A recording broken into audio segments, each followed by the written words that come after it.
My childhood friend, David, sent me a link to an online post. Brian, I can't stand it anymore. You need to think this through. It was a recent post on a well-known forum. The poster was asking for advice from netizens. I've been unfaithful. But I can't give up the resources and connections my current boyfriend provides. How can I leave him without harming my interests? Just a quick glance at a few lines, and I could almost confirm that this was posted by my girlfriend, Emily. This wasn't the first time I'd seen her express how tired she was of my dull and boring nature. A year ago, I accidentally overheard her talking to her best friend on the phone. He's really annoying, so old-fashioned. I feel disgusted whenever he comes near me. But he just helped your brother with the betrothal money, so you have to put up with it for a while longer. She had always used me as a stepping stone, and I had always known. But I loved her, so I suppressed my humiliation and willingly blamed myself. Now, there's a new suitor in her life, a charming and wealthy overseas returnee. Most importantly, they are the same age, and he can provide her with the emotional value that I cannot. For the past 2 years, I've been trying to mend our relationship with money, but it seems all in vain. Emily and I have been together for 7 years. I met her when she was 18, just after she finished her college entrance exams. She was a poor student from a mountainous area, sponsored by my father's company for 3 years. After 12 years of hard study, she left the mountains for the first time and took a green train to the big city to attend university. I was 27 that year, having returned from studying abroad and started a business with my childhood friend. With hard work and the connections accumulated by our fathers, we quickly developed our business. The first time I saw her was at the beginning of the school year when I went to the university on behalf of my father. My father asked me to check on her. She was wearing a faded t-shirt and worn-out jeans, her canvas shoes old but clean. She had just finished handing out flyers part-time, still slightly sweaty, her cheeks flushed from the sun. But her eyes were dark and bright, with a glimmer of light in them. Brian, are you hot? Let me treat you to some lemon tea. At that moment, I felt like I was standing on the edge of a beautiful deep pool, my heart fluttering and a wave of emotion washing over me. I gave her my contact information, and she often reached out to me, usually with study-related questions, occasionally with cute little curiosities and aspirations about city life. We became more familiar with each other, and on weekends, I would put aside my work to pick her up from school and take her out. I admired her liveliness and clarity. Despite coming from a patriarchal family, she never wallowed in self-pity. In front of me, she never hid her background out of insecurity. Instead, she often shared her childhood hardships as amusing stories. The first time I saw her was at the beginning of the school year. My father had asked me to check on her at the university. Friendly, hey, are you okay? You look a bit tired. Cheerful, oh, hi Brian. I just finished handing out flyers.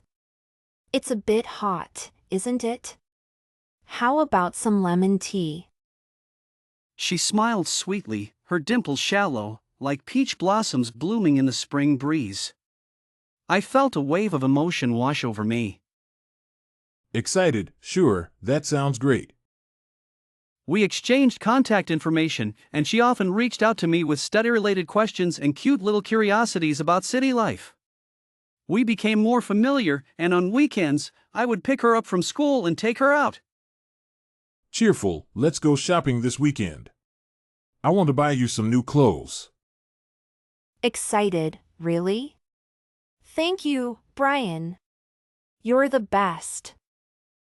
She never hid her background out of insecurity, often sharing her childhood hardships as amusing stories. After she went to the UK, the physical distance between us grew, and so did the emotional distance.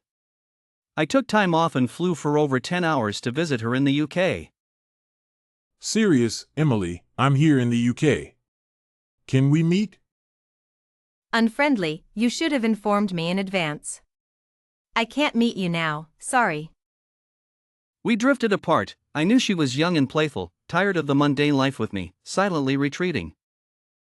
Sad. I know I'm not good with words or making her happy, so I tried to please her with more money.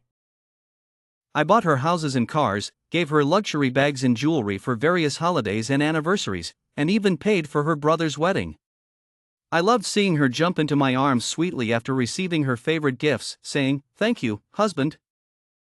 Cheerful, "Thank you, husband.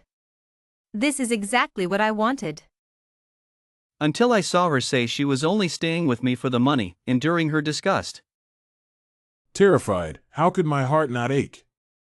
But after the sadness, I felt a pathetic sense of relief. Would she never leave me as long as I had money? I forgot that she was no longer the timid girl who had walked out of the mountains. My love had made her confident and radiant, her beauty no longer blossoming just for me. Serious, I have a new lover now, but I can't break up with you openly. Serious, I always admired her clear goals and determination. I was proud of her.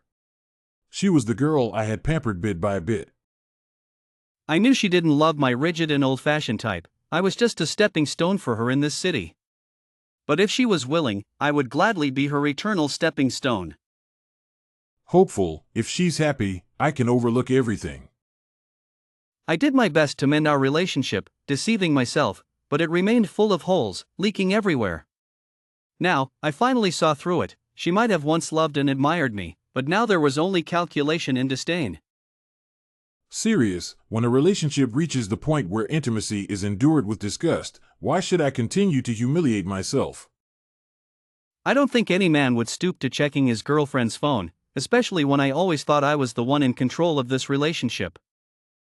Shouting, Emily never set a password against me, so it was easy for me to sync her phone's album and chat records to her tablet. A simple and straightforward story. The boy was a new colleague at their company, a wealthy overseas returnee, who loved skateboarding, racing, and all extreme and thrilling challenges. Angry, his pursuit of her was passionate and flamboyant. Many nights, while I slept beside her, they exchanged explicit messages and provocative photos without any restraint. The explicitness of those photos made me feel like I was browsing a restricted site. For the past 6 months, they had been passionately involved. Every night she claimed to be working late, every weekend she said she was with Samantha, she was actually with him. Angry, they went clubbing together, dancing closely, wild and free. She accompanied him racing, offering her passionate kisses as his trophy in front of everyone.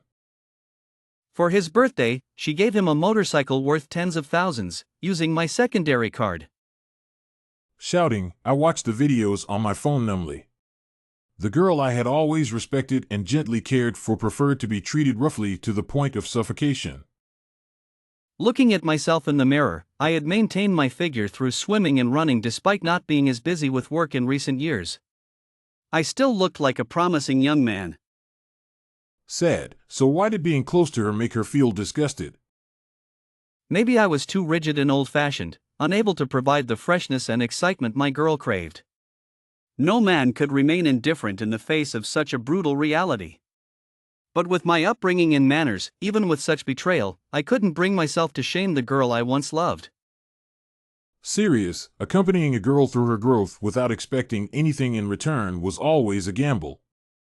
I just happened to lose. It all began at the start of the school year. My father had asked me to check on a particular student at the university. Curious, hi there, you're Emily, right? She was wearing a faded t-shirt and worn-out jeans. Sweat glistened on her forehead from handing out flyers. "Brian, are you hot? Let me treat you to some lemon tea." Her smile was sweet, her dimples shallow like peach blossoms in the spring breeze. That sounds great. Thanks, Emily. I gave her my contact information. She often reached out with study-related questions and cute curiosities about city life. On weekends, I would pick her up from school and take her out. I admired her liveliness and clarity. Despite her challenging background, she never wallowed in self-pity. "Brian, did I ever tell you about the time I got lost in the city? It was both terrifying and exciting. No, you didn't. Tell me more. She shared stories of her childhood hardships as amusing anecdotes, never hiding her background out of insecurity. Narrator, tone, cheerful. The first time I saw her was at the beginning of the school year when I went to the university on behalf of my father. My father had asked me to check on her. Hey, Emily. How's it going? She was wearing a faded t-shirt and worn-out jeans, her canvas shoes old but clean. She had just finished handing out flyers part-time, still slightly sweaty, her cheeks flushed from the sun. But her eyes were dark and bright, with a glimmer of light in them. Hi, Brian. Are you hot? Let me treat you to some lemon tea. Narrator, tone, excited at that moment, I felt like I was standing on the edge of a beautiful deep pool, my heart fluttering, and a wave of emotion washing over me. Sure, that sounds great. Thanks, Emily. I gave her my contact information, and she often reached out to me, usually with study-related questions, occasionally with cute little curiosities and aspirations about city life. We became more familiar with each other, and on weekends, I would put aside my work to pick her up from school and take her out. Brian, Tone, friendly Emily, you always have such interesting stories. I love hearing about your childhood. Emily, tone, cheerful. Thanks, Brian. Even though it was tough, I always try to find the humor in it. I admired her liveliness and clarity. Despite coming from a patriarchal family, she never wallowed in self-pity. In front of me, she never hid her background out of insecurity. Instead, she often shared her childhood hardships as amusing stories. I smiled bitterly, wondering what more I could do to make her feel secure. For you, I once fought against my entire family, refused an arranged marriage, and vowed to marry no one but you. My father almost broke my leg, cursing me as a beast, an old man preying on a young girl. Suddenly, her phone rang in her bag, and Emily's body stiffened. Answer the phone first. I took a step back. That rich kid was not as easy to fool as the college boys who used to surround her. If he got angry, who knows how he might punish her. Seeing her frozen in fear, I took out her phone and answered it, putting it on speaker. Baby, are you back? Can you find an excuse to come out tonight? I bought some new toys. Or wait until he falls asleep, and we can video chat. Wear those fishnet stockings I tore last time. Emily's face turned pale, not daring to make a sound or hang up the phone. Emily, you should leave. From the moment you got into his bed, you should have known that there was no chance for us anymore. Brian, please. If being the bad guy makes you feel better, I don't mind. All these years, let's just say I played with you. I only spent a little money to enjoy your company. You weren't expensive, and I didn't lose out. Emily was speechless with shame and anger, her eyes red as she looked at me and rushed out the door. All these years, I thought Emily always understood. I never intended to treat her like a caged bird or a parasitic plant. Everything I provided for her was because I loved her, wanted to give her a better life, and make her future path smoother. I respected her, cared for her, gave her space, and let her fly freely. After she graduated, I arranged for her to join the most promising company in the industry, even using my parents' connections for her. Most of the projects she managed were secretly completed by me, violating industry confidentiality agreements. I protected her all the way, and her development speed far exceeded that of her peers. I was indeed very confident. I thought I was always the one steering this relationship, that I had rescued her from the mire, and I could always be the high and mighty savior. But I forgot that in matters of the heart, the one who falls first loses. She always said our age difference was too great, that we had no common language. In today's terms, I couldn't provide her with emotional value. But feelings are mutual. She selfishly enjoyed everything I gave her, but did I ever receive any care or attention from her? I knew that during the years she went to the UK, she saw a broader world and realized her life could have more possibilities. She had long thought of breaking up, She might have thought that she was too young and inexperienced back then, and that's why she was deceived by an old man like me with money. She didn't act on it, not because she still had feelings for me, but because she still needed me, needed my money to support her vain lifestyle and her burdensome family. 7 years made her despise me, and 2 years made her plan how to get rid of me without harming herself. She thought too much. At my age, with my life experience, how could I lower myself to scheme against her? It would be a waste of time. I never expected that I had spoiled her to the point of being uncontrollable. Knowing that I had already seen that post, she still continued to comment on the original thread. Successfully broke up. Didn't expect the old man to be so carefree. Naturally, netizens scolded her with all kinds of harsh insults. Even I couldn't help but laugh. Did she really expect me to beg her to stay? Or was this another one of her usual tactics to play hard to get? Every time we had a disagreement, she would storm out, ignoring my messages and calls, forcing me to lower my stance and coax her, transferring money, sending gifts, and spending lavishly before she would return home with a proud look, pouting and telling me she would give me one last chance. I actually enjoyed her little tantrums and the way she needed me to coax her. My natural masculinity always enjoyed her feminine side. Besides, I never knew what I did wrong to make her angry, only seeing these as the fun of a mundane life. I never believed that the saying "the man should not kneel" applied to girlfriends. I was willing to coax her and apologize unconditionally. Unexpectedly, my compromises and concessions out of love for her all turned into me being a submissive follower in her eyes.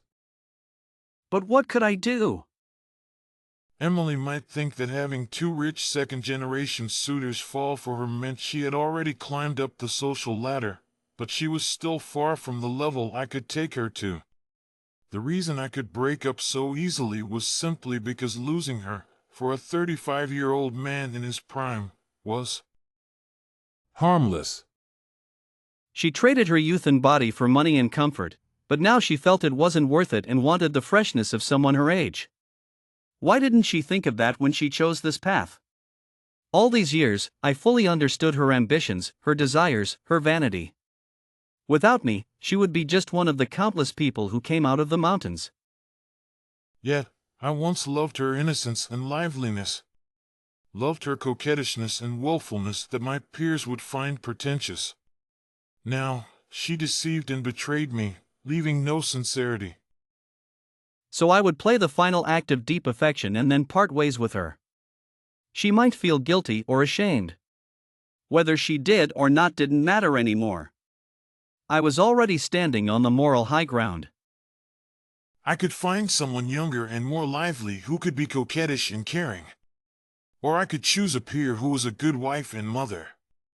And as for her, whether her future would be as she wished, with both love and bread, or whether she would regret not cherishing my genuine feelings for her in the lonely nights, it no longer concerned me.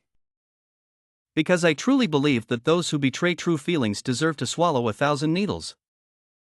I heard your canary cheated on you. Clara teased me, playing with her wine glass. Damn. Mark, that bastard. He's spreading it everywhere. Clara, Mark, and I had families that were old friends. In college, I studied operations, Mark studied software, and Clara studied finance.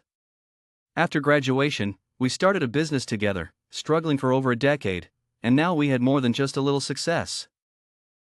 So what? It's just a brightly colored hat. Do you need a break to heal? No need. It's nothing. Do you need me to have a word with her company? I'm not a high-profile person, and not many people in our circle knew about my relationship with Emily. But her company had deep ties with Clara's family business, so they naturally knew about us. The first time I saw her was at the beginning of the school year when I went to the university on behalf of my father. My father had asked me to check on her. Hey, are you hot? Let me treat you to some lemon tea. She was wearing a faded t-shirt and worn-out jeans, her canvas shoes old but clean. She had just finished handing out flyers part-time, still slightly sweaty, her cheeks flushed from the sun. But her eyes were dark and bright, with a glimmer of light in them. When she saw me, she smiled sweetly, her dimples shallow, like peach blossoms blooming in the spring breeze. That sounds great, thanks. I felt like I was standing on the edge of a beautiful deep pool, my heart fluttering, and a wave of emotion washing over me. I gave her my contact information, and she often reached out to me, usually with study-related questions, occasionally with cute little curiosities and aspirations about city life. Hey, how's your day been? Busy, but good. I have so much to tell you. We became more familiar with each other, and on weekends, I would put aside my work to pick her up from school and take her out. I admired her liveliness and clarity. Despite coming from a patriarchal family, she never wallowed in self-pity. In front of me, she never hid her background out of insecurity. Instead, she often shared her childhood hardships as amusing stories. You wouldn't believe the things we had to do back home. Once, we had to. The first time I saw her was at the beginning of the school year, when I went to the university on behalf of my father. He had asked me to check on her. Relieved. Hi, are you feeling all right? You look like you've been working hard. Cheerful. Oh, Brian. Yes, just finished handing out flyers. It's a bit hot today. How about I treat you to some lemon tea? She wore a faded t-shirt and worn-out jeans. Her canvas shoes were old but clean. Despite being slightly sweaty, her cheeks were flushed from the sun, and her eyes were dark and bright, with a glimmer of light in them. Friendly, that sounds great, thank you. By the way, here's my contact information. Feel free to reach out anytime. Excited, thanks, Brian. I'll definitely text you. Over time, Emily often reached out to Brian, usually with study-related questions, sometimes with cute little curiosities about city life. They grew more familiar with each other, and on weekends, Brian would put aside his work to pick her up from school and take her out. He admired her liveliness and clarity. Despite coming from a patriarchal family, she never wallowed in self-pity. Instead, she shared her childhood hardships as amusing stories. Seeing Clara sitting across from me, looking unsurprised and relaxed, I felt like my gaping mouth could swallow 3 eggs whole. Nervously, Clara, this feels a bit strange. Like you're a younger sister I've watched grow up?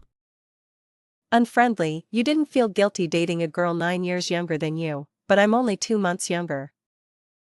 Confused, when you were 5.5, you told me that if you couldn't find a husband, you'd marry me. How can you go back on your word? Shy, I haven't dated anyone all these years, just waiting for you to get out of your mess.